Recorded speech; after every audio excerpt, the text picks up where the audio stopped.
Matryoshka. La façon de penser la question intergénérationnelle, elle se fait de façon kaléidoscope, ou un peu comme un cadavre exquis d'une certaine façon, où à la fois on l'aborde du regard des jeunes, on l'aborde du regard du droit, de l'art, mais aussi le sujet de l'entreprise est central. Et parce que c'est comme ça, c'est dans cet espace-là qu'il y a du commun qui se crée. Et les entreprises aujourd'hui, les filières comme les entreprises, s'interrogent de plus en plus sur le devenir et comment rester en lien avec les jeunes en ayant des causes qui développent. Et c'est pour ça que j'appelle tout de suite à venir me rejoindre Julien Guez, directeur général de la Fédération nationale des travaux publics, et Gilles Vermeaux-Desroches, senior vice-président de la citoyenneté d'entreprise de Schneider Electric. Merci, messieurs, à venir continuer à aborder ce sujet de la question intergénérationnelle. Bonsoir, Julien Guez, merci d'être avec nous. Non seulement vous êtes directeur général de la Fédération des travaux publics, mais en plus vous nous faites le plaisir d'être partenaire de cet événement Génération Matryoshka. Alors je voulais vous remercier tout particulièrement. Gilles Vermeaux-Desroches, je me tourne vers vous. Schneider Electric, c'est la société qui a été désignée l'entreprise la plus durable au monde. C'est vaste, c'est impressionnant. C'est impressionnant. Par le magazine Corporate Knights, ça veut dire quoi concrètement être l'entreprise la plus durable au monde? Ça veut dire que... On va changer de micro. L'important, ce que disait Robin Renucci, c'est aussi de pouvoir se faire entendre. Voilà, c'est ça. Voilà. Écoutez, il y a ce courant du développement durable dans le monde de l'entreprise. Je pense que pour être une entreprise la plus durable au monde, il faut à la fois se poser deux questions, sérieusement. La première, c'est comment je change ma chaîne de valeur et ce que je mets sur le marché pour répondre aux grands défis de la planète et de l'humanité. Et Schneider Electric, qui est une vieille dame française, a beaucoup changé dans les 20 dernières années pour être aujourd'hui le spécialiste mondial de l'efficacité énergétique et de la réduction des émissions de carbone. Et en même temps, savoir par quel chemin on fait ce travail, à la fois social, éthique, environnemental, et comment une entreprise comme ça, qui est présente dans 100 pays, se mobilise pour essayer d'être pertinente pour ses salariés, ses parties prenantes et sur la planète sur laquelle on est. Voilà, je crois que ça repère ces deux sujets qu'il faut porter ensemble et qui d'ailleurs résonnent ensemble. Oui, bien entendu, c'est ça le sujet. C'est-à-dire qu'en fait, on a une sorte de triangulation. Ce n'est pas deux sujets qui fonctionnent ensemble. C'est au-delà de ça, on sait qu'aujourd'hui, les jeunes se sentent particulièrement engagés pour des causes. C'est ce que nous décrivait Grégoire, c'est ce que nous décrivait William en ouverture de cette soirée. Et en fait, lorsqu'ils s'engagent pour des causes, ils s'engagent plus pour la planète aujourd'hui qu'ils ne pourraient s'engager pour une entreprise ou un travail. Il n'y a pas une carrière à vie. Donc d'une certaine façon, comment est-ce que l'entreprise répond à cet enjeu-là de triangulation pour continuer à faire venir les jeunes et servir son travail? Bon, alors, honnêtement, ce que je vais dire là est d'une très très grande banalité. Ah ben non, alors passez à l'autre idée. Une entreprise sans les jeunes, elle est morte. Ah non, c'est pas vrai. Une entreprise qui ne se renouvelle pas, une entreprise qui ne fait pas rentrer une certaine altérité au cœur de ses équipes et qui dirait, écoutez, j'ai trouvé la martingale du succès, de la profitabilité, et puis maintenant je ne vais plus rien changer, et ça va durer comme ça longtemps, ça ne marche pas. Donc il faut dans l'entreprise, j'ai écrit un bouquin sur, ça s'appelle Le printemps des millénials, c'est sur l'enjeu de l'innovation, comment se fait l'innovation. D'ailleurs c'est très intéressant parce que l'innovation, c'est un vrai sujet intergénérationnel. Quand vous regardez les prix Nobel, ils ont tous plus de 40 ans. C'est-à-dire quand on est sur la recherche... Julien Guez est en train de réfléchir, il est en train de scanner tous les prix Nobel qu'il connaît et leurs âges. Quand on est sur la recherche en profondeur... Einstein avait 26 ans quand même. Fondamental, c'est une autre génération. Fondamental, on est dans cette génération-là. Et par contre, tous ceux qui font de l'innovation pour transformer ça dans des solutions à vivre, alors évidemment, on connaît les GAFA, on connaît l'âge qu'avaient les inventeurs de toutes ces entreprises, mais quand on regarde la création des entreprises, la création de l'offre de valeur, celui qui l'a fait a souvent moins de 30 ans. Et donc on voit bien déjà, à ce moment-là, qu'à des moments différents de la vie, à des moments différents de la transmission, à des moments différents de sa réflexion et de sa manière de penser, on fait les choses comme ça. Je suis d'accord pour dire que cette nouvelle génération est exceptionnelle pour plein de raisons, et en particulier parce qu'elle Dans l'entreprise, elle est exceptionnelle. Pourquoi ? Parce qu'elle est née dans l'ère du digital. Quand aujourd'hui l'entreprise se confronte à des idées nouvelles qui est que la création de valeur de demain n'est plus sur la propriété mais sur l'usage des produits, quand on est en train de penser l'économie de la fonctionnalité... Mais ça, c'est les jeunes qui le pensent, ça, ou c'est dans votre génération? Dans l'entreprise, c'est forcément des jeunes qui le pensent. C'est-à-dire qu'aujourd'hui, on pense plus par l'usage du produit que la production elle-même. Bien sûr, bien sûr. Aujourd'hui, moi, je suis engagé dans une association française qui s'appelle Ticket for Change et dans quelques autres. Et j'ai fait créer, j'en suis le président, la commission jeunesse avec un S à la fin au MEDEF, c'est-à-dire pour réfléchir à l'apport des jeunes dans le monde de l'entreprise et aussi comment organiser cette interaction. De fait, on repère aujourd'hui que dans nos entreprises, si on n'a pas cette jeune génération, alors par apprentissage ou dans les fonctions, par exemple, d'innovation, mais l'innovation n'est pas que technologique, justement. L'innovation de demain, c'est la manière de commercer, c'est le business model du produit, c'est justement cette génération qui n'achète pas mais qui achète l'usage. Je crois qu'aujourd'hui, on a là la mesure du progrès.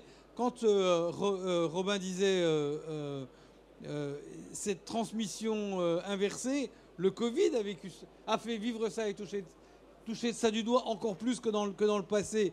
Le Covid a été en particulier la première grande étape, un lieu d'apprentissage des grands-parents de tous les outils multimédia qu'ils ont appris à utiliser pour pouvoir être en conversation avec leur famille.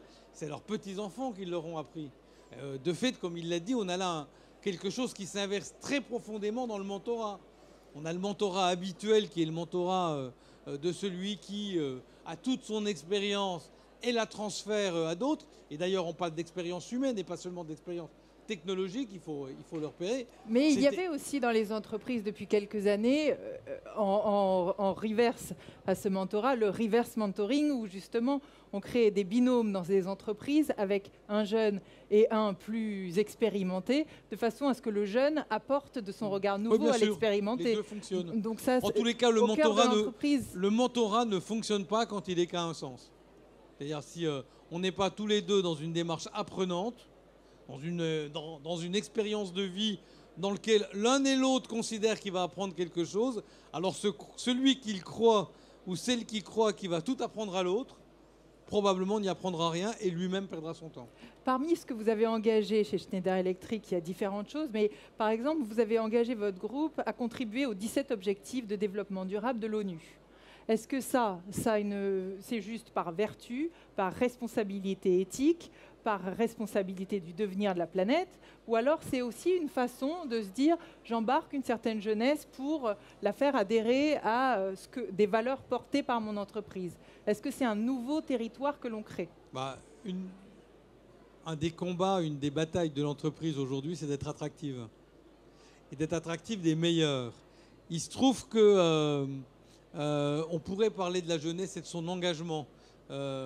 La Croix Bayard a fait au mois de juin une assez grande enquête au milieu des jeunes, dans lequel, je vais être un peu trop rapide pour le dire, j'ai pas beaucoup de temps, dans lequel on découvre, et c'est une déconvenue, que dans le monde des moins de 30 ans, il n'y a pas beaucoup plus d'engagement sur des enjeux environnementaux, par exemple, que dans les générations d'avant.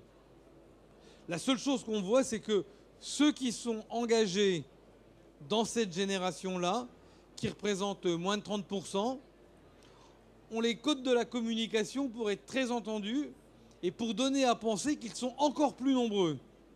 Et donc on a ce sentiment... Vous voulez dire qu'il y a un phénomène d'amplification des canaux de diffusion ? Il y a un phénomène d'amplification parce que justement cette génération numérique connaît les manières de se mobiliser et puis sont très visibles. Mais quand on regarde aujourd'hui entre eux, alors Bayard avait fait 5 grands groupes, et de fait, il y avait 57% des jeunes inintéressés. D'ailleurs, quand vous prenez EasyJet à 50 € le week-end, ils sont remplis de moins de 30 ans. Et ceux-là, on ne peut pas tout à fait dire que ce sont les acteurs les plus engagés des éco-gestes. Et donc cette génération existe. En même temps, on a dit que c'était une génération de paradoxes, donc c'est cohérent. Donc cette génération... non, mais c'est intéressant. Cette génération n'est pas là. Cette génération probablement est moins universaliste que les générations précédentes. Elle est intéressée quand elle est très mobilisée au climat et à cette planète pour demain. Elle est probablement moins intéressée à ses semblables quand ils sont en difficulté. Elle est probablement moins intéressée que tout ce qu'il y a eu dans les années 80-90 sur les enjeux de développement. Elle a d'autres types d'intérêts. Mais c'est pas vrai que les générations précédentes étaient des générations qui épuisaient la planète sans s'y intéresser. Moi, je trouve très remarquable aujourd'hui comment la question d'intergénération, on l'aperçoit un peu dans le pointillisme. Par exemple, quand vous parlez, y compris dans le monde des jeunes, où je suis assez investi et je suis assez d'accord avec Robin, je suis peut-être plus jeune ou je suis jeune depuis plus longtemps, mais globalement, quand vous parlez de Jean Jouzel, quand vous regardez les livres aujourd'hui de Michel Serres, ou je ne sais plus, le livre sur les leçons d'un siècle de vie qui vient d'avoir 100 ans, Édouard Morin, etc. Edgar Morin. Ce sont des gens dont on ne peut pas dire qu'ils sont jeunes. On peut quand même dire que par petites poussettes, Michel Serres avait quand même une pensée novatrice, bien mais novatrice, en observant bien les jeunes. Nouvelle. Il observait bien et au fond, il montrait que la jeunesse, c'était pas un âge, mais c'était un état d'esprit. Mais la jeune génération d'aujourd'hui était très attentive à ces acteurs-là. Ça n'est pas vrai que ceux qui sont engagés se disent « hier, il n'y avait rien de bien et aujourd'hui, on va produire tout ce qui est bien ». Donc le monde de l'entreprise a un intérêt objectif de se ressourcer aux pensées nouvelles des jeunes et en même temps d'organiser ce respect transgénérationnel qui est peut-être plus simple dans l'entreprise que sur la place publique pour amener du progrès avec la vision qu'on peut avoir un peu différente sur le progrès. Avec une autre échelle et une responsabilité aussi au sein de la société, une responsabilité politique de celle de l'entreprise. Ce qui est intéressant, Julien Guez, vous qui êtes directeur général de la Fédération nationale des travaux publics, c'est justement le travail engagé au-delà d'une entreprise. C'est par rapport à des enjeux qui sont posés, des défis aujourd'hui qui sont posés, comment une filière tente de se repositionner avec 8000 acteurs, 8000 adhérents d'une fédération pour arriver à essayer de faire bouger. Alors là, c'est pas un bateau, c'est un énorme paquebot, d'essayer de faire bouger tout le monde pour essayer de se réorienter vers un nouveau cap. Comment est-ce que vous menez ce travail-là et comment, d'une certaine façon, c'est pour aussi sensibiliser aux jeunes générations et au devenir de ces jeunes générations? Bonsoir tout le monde. Bon, déjà, j'ai entendu beaucoup de choses. On a envie de réagir à plein de sujets. Hein. Bah ouais. J'avais dit sur tout le mon monde focus, voilà, mais j'ai écouté beaucoup de choses. Là, je trouve que d'ailleurs, c'est des sujets assez complexes parce que je suis assez d'accord. Il y a plusieurs intervenants qui ont dit qu'il y a plusieurs jeunesses, pas une. Est-ce qu'elle est exceptionnelle? Chaque jeunesse a sa singularité, ses conditions historiques. C'est compliqué, hein, ce sujet-là. Moi, j'ai juste après, je reviendrai sur le travail fait par la fédération. Mais au fond, si je me place, je ne suis pas sociologue, je n'ai pas de spécialité dans ces sujets-là, mais quand j'avais moi 20 ans, j'avais l'impression qu'il me manquait beaucoup de choses. Et que pour affronter le monde, il fallait du temps, de l'expérience, et qu'il y avait une sorte d'inégalité, mais par la trajectoire. Et là, de mon point de vue, j'ai 45 ans, de mon point de vue, les situations s'inversent. J'ai l'impression que c'est une des premières générations qui a dans certains domaines un avantage comparatif aux autres, qui est meilleur que les autres intrinsèquement, parce que justement, la dimension numérique, et ça, moi, ma génération n'avait pas ça. Alors peut-être que c'est un prisme, quand on est jeune, on se voit plus faible qu'on est, et quand on grandit, ou on prend de l'âge, on voit les jeunes plus forts qu'ils ne sont. Vous voyez, peut-être, mais en tout cas, voilà, que je trouve exceptionnel, c'est ça, c'est quand d'ailleurs je dois recruter un jeune dans certains domaines, justement dans le numérique, le digital, j'inverse ces choses, je veux dire, c'est vous qui allez nous apprendre des choses, il faut casser notre modèle, on est trop pépère, et ça, si je me place quand j'avais moi 20 ans, il y a 25 ans, j'étais plus modeste dans l'approche, puisque je pense que j'avais beaucoup de limites. Alors maintenant, j'aurais la question posée. Non, mais d'une certaine façon, ça illustre bien cette réflexion menée, c'est-à-dire comment on recrée nos modèles, parce qu'on voit bien qu'il y a une nécessité réelle d'envisager le devenir de la planète et de voir comment on s'adapte aux enjeux climatiques, aux enjeux environnementaux, et aussi on essaye d'être responsable de ce qu'on donne aux enfants qui vont prendre en main notre secteur. Donc comment vous arrivez à réfléchir ça, parce que ce sont des sujets qui nous dépassent d'une certaine façon. Voilà. L'élément clé, c'est la responsabilité. À mon avis, ce terme-là, il faut y travailler, parce qu'on a entendu tout à l'heure sur le droit des générations futures. C'est compliqué, hein, après mais je trouve ça compliqué comme thème, parce que le droit, c'est un acte de volonté. Hein, on décide de s'imposer des normes. Qui décide pour les générations futures? Qui incarne les générations futures? C'est des gens qui ne sont pas nés. Donc qui a la prétention de dire, moi je sais, pour les générations futures, ce qu'il faut faire? Là, il fallait intervenir tout à l'heure, Julien Guès, voilà. Parce que... Et donc, alors, nous, en termes de responsabilité, au fond, on est face à moi, dans le secteur des travaux publics, c'est des entreprises qui font des infrastructures, des routes, des canalisations d'eau, des réseaux électriques, des voies ferrées. Et on a surtout, comme dans beaucoup d'autres secteurs, une grande hétérogénéité d'entreprises de taille d'abord. On a des grands groupes, et puis on a des TPE, PME, qui n'ont pas forcément une grande expertise en matière écologique. Et donc, souvent, quand on réfléchit à la cause écologique, en termes de responsabilité, on pense à l'État. L'État, il a tendance à faire, à mon sens, un peu trop de normes ou de taxation. Peut-être pas assez d'avoir un projet, un dessin, une vision, et de définir, comme on fait en entreprise, un plan de transformation, un investissement.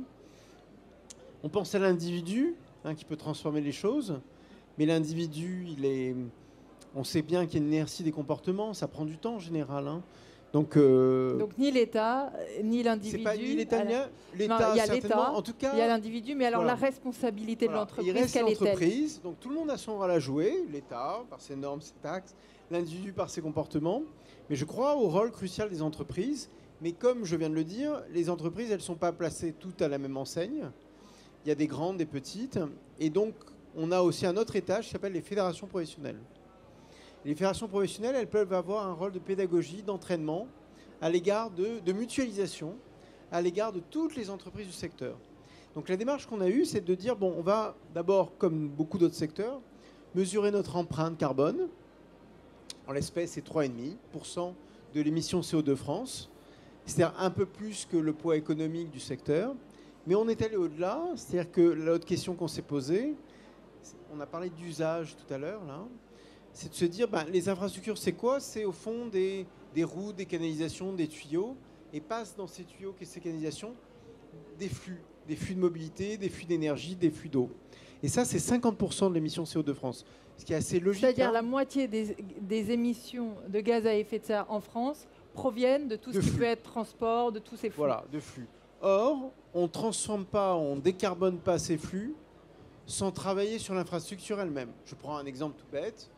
Vous n'aurez pas la voiture électrique sans borne de recharge électrique. Et donc, il faut, quel que soit le scénario qu'on se fait, c'est-à-dire un scénario, par exemple, où on dit on est plutôt pour la décroissance, on veut limiter les usages, pour ça, il faut développer des circuits courts, parce qu'il faut s'alimenter, de la mobilité douce, des pistes cyclables, il faut transformer les infrastructures.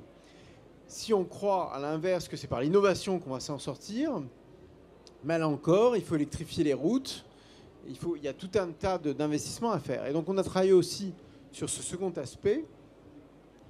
Et donc fait, vous avez calculé votre empreinte carbone, voilà. Et puis ensuite vous avez fait des diagnostics sur l'impact de vos travaux d'une certaine façon, voilà, pour on voir a regardé nos comment chantiers, réorienter, voilà, c'est ça nos activités, d'une part. Donc ça, c'est 3,5. On s'est engagé d'ailleurs collectivement, c'est quand même un acte assez fort, c'est-à-dire toutes les entreprises, les 8000 entreprises, sont engagées sur le fait de réduire cette émission CO2 conformément à la stratégie nationale bas carbone, d'atteindre la neutralité carbone en 2050 et d'ici 2030 de baisser de 40%.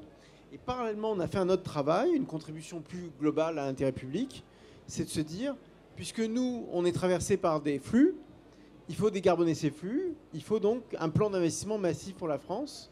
Et au fond, c'est notre contribution à l'élection présidentielle. C'est ça l'objectif qu'on avait. Et ça, je pense que c'est une manière assez nouvelle de concevoir le rôle de l'entreprise. On a notre responsabilité à l'échelle de chaque entreprise ou d'un secteur, mais on va un peu plus loin, on dit, mais on va au-delà du secteur, de dire l'usage, les flux. Au fond, on est tous partie prenante et contributeurs d'un ensemble plus vaste qui nous dépasse. Et de ce point de vue-là, on a travaillé en ce sens avec d'ailleurs, on n'était pas tout seul, évidemment, on s'est fait largement accompagner. Gilles, d'une certaine façon, est-ce que vous avez l'impression, au travers de tout le travail que vous menez et la sensibilité qui est la vôtre depuis de nombreuses années, que les secteurs globalement sont en train de bouger et que le monde de l'entreprise est en train de répondre à des enjeux vitaux d'un devenir de la planète et de l'avenir des jeunes générations? Alors, en tous les cas, la jeune génération a appris un truc très important au monde de l'entreprise. Il n'y a pas très longtemps, il y avait une expérience, elle était à Versailles, s'appelle Solar Decathlon. Solar Decathlon, c'est un défi mondial des écoles d'architectes sur la maison de demain. Et alors moi j'avais trouvé que c'était très intéressant parce que dans nos générations, quand on parle des gens engagés sur les questions environnementales, il y a ceux qui sont de Pierre Rabhi, permet un peu de penser à lui, c'est-à-dire qu'ils sont beaucoup sur la décroissance et qui disent le progrès n'apportera pas ce qu'il faut pour demain, etc. Bon, il faut être dans la sobriété. Et puis il y a ceux qui sont de l'école de Jeremy Rifkin, qui lui au contraire pense que tout est dans le progrès, dans l'efficacité, et, dans les solutions technologiques. Et dans nos générations, on est soit de l'un, soit de l'autre. Ça rebondit avec le travail que vous dites avoir mené, c'est-à-dire des scénarios soit complètement sobres, décroissants, soit pro-techno. On est plutôt soit de l'un, soit de l'autre, et on a du mal. Voilà. Et quand on va voir ce Solar Decathlon et ces projets de jeunes qui sont dans beaucoup d'écoles d'architectes de la planète, on voit bien qu'ils sont des deux. Et qu'ils nous amènent l'idée qu'on peut à la fois croire en l'efficacité, et donc ne pas laisser le progrès comme étant quelque chose qui va contre le futur, et en même temps assumer l'idée qu'il y a une certaine sobriété qui est nécessaire pour le vivre ensemble de demain. Et je trouve que là, de fait, à nouveau, sans que ce soit eux tout seuls, et forcément des jeunes qui apportent cette idée, dans cette capacité de tenir les deux ensemble, de mettre le digital au milieu pour être en relation avec tout le monde, les jeunes apportent beaucoup au monde de l'entreprise. Mais si je peux me permettre, par rapport au débat depuis le début à maintenant, j'ai une idée qui me titille et dont je ne sais pas comment je vais repartir avec cette idée. Non, bah donnez-la nous. Qui est cette idée que Grégoire et William ont beaucoup mis dans nos têtes dès le début et que je trouve assez intéressante, qui est au fond pour représenter qui plus que les jeunes peuvent mieux représenter les jeunes. Et alors, c'est intéressant parce qu'on pourrait, dans le cadre du débat que vous organisez, tous les soirs, avoir un débat sur un sujet différent. C'est ce qu'on va faire. Par exemple, un débat sur la place des femmes dans la société, dans nos entreprises, mais aussi dans la société, et en tirer quand même l'idée que qui mieux que les femmes, etc. Donc il faut une meilleure représentation des femmes. Puis après, on pourrait avoir une soirée sur les ruraux. On est intervenu sur les ruraux et donc trouver qu'il y a assez peu de ruraux. Ça participe de cette atomisation de la société. Et puis après, sur les gens en fragilité. Ce qui est assez intéressant, c'est qu'au fond, c'est la société qu'on n'écoute pas assez, qu'on n'entend pas assez. Mais c'est difficile de le dire comme ça. Dès qu'on arrive à qualifier des jeunes, des ruraux, des fragiles, des LGBT, ou etc., etc., alors on trouve normal de repérer, enfin on trouve juste qu'ils ne sont pas assez représentés, alors que finalement c'est le cumul de tout ça que c'est pas représenté. Et si je veux en sortir du monde de l'entreprise, dans beaucoup de nos entreprises, par exemple sur la diversité homme-femme, on a compris qu'il fallait vite que dans les structures qu'on mettait en place pour promouvoir l'égalité professionnelle, il ne fallait pas que des femmes, mais il fallait des femmes et des hommes. Parce que c'est le changement des comportements des uns et des autres qui était promoteur à une meilleure considération. Il me semble que c'est aussi un bon enseignement pour dire que, y compris pour cette jeune génération, elle est indispensable dans les systèmes de pouvoir. À titre personnel, je suis pour le vote à 16 ans. Et j'ai déjà eu des actions pour le montrer et le mettre en œuvre. Pour le faire entendre. Mais il me semble que chacune de ces tranches que je viens de dire, verticale ou horizontale, a besoin de comprendre que c'est en faisant des coalitions et des consensus avec les autres, et dans le cas présent les autres générations, qu'ils arriveront à faire passer leurs idées. Un petit mot de la fin, Julien Guès, par rapport à cet enjeu et qui lance aussi tout le festival sur ce qui va compter demain des générations Matryoshka, ce qui va compter demain, toutes les différentes valeurs qu'on identifie et d'une certaine façon, comment on crée du commun avec toutes ces différences. Peut-être un dernier mot. Je pense que ce qui fait du commun et du dialogue intergénérationnel, c'est des projets en commun et donc des dessins, une vision en commun. Et après, il faut travailler ensemble sur le chemin. Et pour ça, il faut créer des espaces de dialogue.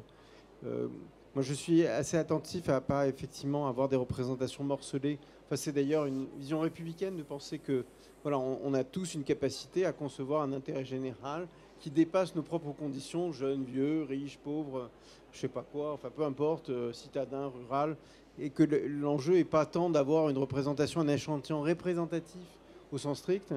Et dans nos démocraties représentatives, ça ne fonctionne pas comme ça. C'est le principe de l'élection qui domine et pas un principe d'échantillon sondage. Merci beaucoup. Merci à tous les deux. Merci au public qui est resté tout au long de ces échanges en espérant vous retrouver. Merci pour cette richesse. On termine encore en musique grâce à Marina Chiche qui va nous aider à partir. Et puis après, on ira boire un verre. Juste pour vous dire que demain, on se retrouve, si vous le voulez bien, à partir de, je n'ai plus ma fiche, mais à partir de 15h, on va parler des valeurs de l'information, de la data, de la donnée. Ensuite, on parlera de la valeur travail encore plus en détail avec différents intervenants, des jeunes à chaque fois, mais aussi des regards croisés. Il y aura entre autres Jean-Claude Trichet qui va venir nous rejoindre. Et puis ensuite, il y aura la question de la valeur de l'imaginaire. On aura entre autres Malek Boukerchi, Étienne Klein qui viendront échanger avec nous. Tout ça encore dans un dialogue intergénérationnel. Et puis, si vous voulez, il y a des livres à signer juste en sortant. Et puis, on ira boire un coup tous ensemble. Merci Marina Chiche pour cette dernière note d'espoir.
Arriver à faire silence malgré cette rumeur du monde. Merci Marina Chiche, merci infiniment. Merci à vous tous et à demain, j'espère, certains d'entre vous ou d'autres. Bonne soirée à tous.